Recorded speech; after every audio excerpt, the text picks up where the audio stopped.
سے بسمل کی طرح لوٹ رہا ہو، دل درد سے بسمل کی طرح لوٹ رہا ہو، سینے پہ تسلی کو تیرا ہاتھ دھرا ہو، سینے پہ تسلی کو تیرا ہاتھ دھرا ہو،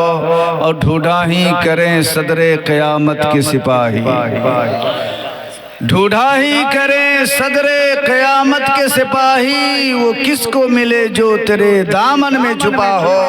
وہ کس کو ملے جو تیرے دامن میں چھپا ہو، اور آتا ہے فقیروں پہ انہیں پیار کچھ ایسا، آتا ہے فقیروں پہ انہیں پیار کچھ ایسا، خود بھیک دے اور خود کہے مگتے کا بھلا ہو، خود بھیک دے اور خود کہے مگتے کا بھلا ہو، اور مگتا تو ہے مگتا کوئی شاہوں میں دکھا دے، مگتا تو ہے مگتا کوئی شاہوں میں دکھا دے، جس کو میرے سرکار سے ٹکڑا نہ ملا ہو، جس کو میرے سرکار سے ٹکڑا نہ ملا ہو۔ درود پاک پڑھے، اللہم صلی علی سیدنا مولانا محمد بارک وسلم، صلو علیہ دائما ابدا، صلاۃ و سلام یا رسول اللہ صلی اللہ علیہ وسلم۔ محترم حضرات، خالق کائنات کا ارشاد پاک ہے، لقد کان لکم فی رسول اللہ اسوۃ حسنہ، تحقیق کہ تمہارے لیے رسول کائنات کی زندگی نمونہ عمل ہے۔ قرآن کسی اور کی زندگی کے بارے میں نہیں فرمایا کہ تیرے لیے نمونہ عمل ہے، کسی اور لوگوں کے بارے میں نہیں فرمایا کہ تیرے لیے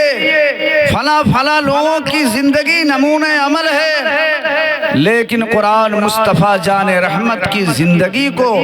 مصطفیٰ جان رحمت کی زندگی کو ہمارے لیے نمونہ عمل قرار دیا۔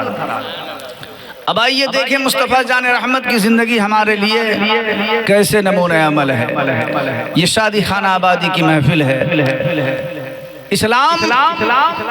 ایک آفاقی مذہب ہے، اسلام امن و شانتی کا مذہب ہے، اسلام پیار کا مذہب ہے، اسلام اخوت و محبت کا مذہب ہے، اور میرے مصطفیٰ نے زندگی کے ہر گوشے میں ہماری رہنمائی فرمائی ہے۔ اے لوگو، چاہے شادی بیاہ کا موقع ہو، چاہے ختنے کا موقع ہو، چاہے اور کسی خوشی کا موقع ہو، میرے آقا صلی اللہ تعالی علیہ وسلم نے ہمیں یہ درس دیا ہے کہ جو بھی خوشی کا موقع ہو، اس خوشی میں شریعت کے دائرے میں رہ کر اس خوشی کو منانا۔ لیکن آج کل ہمارا اور آپ کا معاشرہ کیا ہے؟ شادی بیاہ کے معاملے میں ہمارے اور آپ کا معاشرہ کتنا پراگندہ آج ہے۔ اللہ آئیے میں آپ کو بتاؤں اور آپ دیکھیں مصطفیٰ جان رحمت کی کیریکٹر کو ملاحظہ کرے، نبی کائنات کی سیرت کو دیکھے۔ مصطفیٰ جان رحمت نے اپنی سیرت سے کائنات عالم کو جگمگایا ہے۔ میرے مصطفیٰ نے جدھر بھی اپنے قدم کو نکالا ہے، میرے مصطفیٰ کے قدم ناز جدھر بھی چل دیے ہیں، ادھر لوگ مذہب اسلام کو قبول کرتے ہوئے نظر آئے۔ میرے آقا نے یہ نہیں کہا کہ تم کلمہ پڑھو، تم کلمہ پڑھو، بلکہ میرے مصطفیٰ جان رحمت جس راستے سے، جس گلی سے، جس کوچے سے گزرتے ہیں، لوگ آپ کے اخلاق کو دیکھ کر، لوگ آپ کے کردار کو دیکھ کر، لوگ آپ کے کیریکٹر کو دیکھ کر خود مذہب اسلام کو قبول کرتے ہوئے نظر آئے۔ اور مذہب اسلام ہمیں ہر موڑ پہ ہماری رہنمائی کرتا ہوا نظر آتا ہے۔ جو بھی خوشیاں تم مناؤ، شرعی طور پہ اسے خوشیاں مناؤ، لیکن آج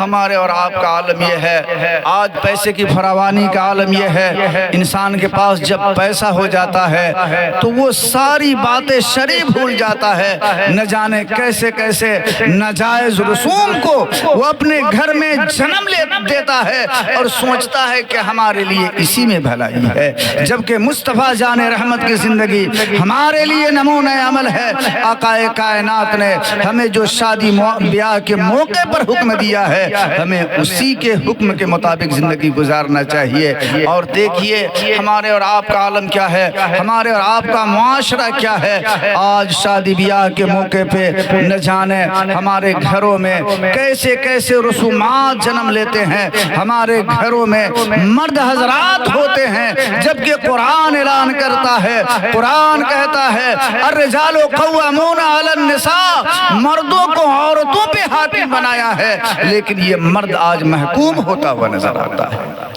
کہتے ہیں ہمارے گھر میں ہماری بات نہیں چلتی ہے۔ قرآن اللہ تبارک و تعالی کا کلام ہے، قرآن یہ عظیم الشان کلام ہے خدا کا، اور یہ ایسی کتاب ہے جس کے ایک حرف پڑھنے پر 10 نیکیاں عطا کی جاتی ہے۔ ایک حرف آپ نے پڑھا 10 نیکیاں عطا ہو گئی، 2 حرف پڑھا 20 نیکیاں، اسی طریقے سے آپ چلے 10 حرف کو آپ نے پڑھ دیا 100 نیکیاں مل گئی۔ لیکن یہ قرآن عظیم الشان کتاب ہے، لیکن مردوں کو تو یہ حکم ہوا کہ تم قرآن آواز سے کبھی پڑھ سکتے ہو، لیکن یہی قرآن جب ہمارے گھروں میں عورتیں پڑھیں تو اس کے لیے حکم ہے، اے عورتیں جب تم قرآن پڑھو تو اتنی آواز سے پڑھو کہ گھر کی چہار دیوار کے باہر تیری آواز نہ جائے۔ لیکن شادی بیاہ کا موقع جب ہوتا ہے تو گھر کی چہار دیواری کے اندر عورتوں کی آواز کیا نہ جانے ایک گاؤں سے دوسرے گاؤں تک ہی اپنی آواز پہنچا رہی ہے۔ قرآن جو سب سے اہم کتاب ہے، قرآن جو سب سے افضل کتاب ہے، جس کا پڑھنا ثواب ہے، جس کا دیکھنا ثواب ہے، جس کا اپنے گھروں میں رکھنا ثواب ہے، لیکن عورتوں کے لیے حکم ہے کہ تم قرآن بلند آواز سے نہ پڑھو، اتنی آواز میں پڑھو کہ تم خود سنو، تیری آواز غیر مرد تک نہ جائے۔ لیکن آج ہمارا معاشرہ، آج ہمارا ماحول، آج ہمارا معاشرہ اتنا پراگندہ ہو گیا ہے کہ آج ہمارے گھر کی عورتیں اپنے مرتبہ و مقام کو بھول چکی ہے۔ تم کو معلوم ہے عورتوں کا کتنا بڑا مقام ہے، میرے مصطفیٰ نے عورتوں کا مقام کتنا بلند فرمایا ہے، لیکن آج کی عورتیں اپنے مقام کو کھو گئی ہے، بس یہی سمجھتی ہے کہ ہم شادی بیاہ کے موقع پہ جتنے بھی غلط رسومات کر لیں گے ہم اسی میں کامیاب ہو جائیں گے۔ درود پاک پڑھے، اللہم صلی علی سیدنا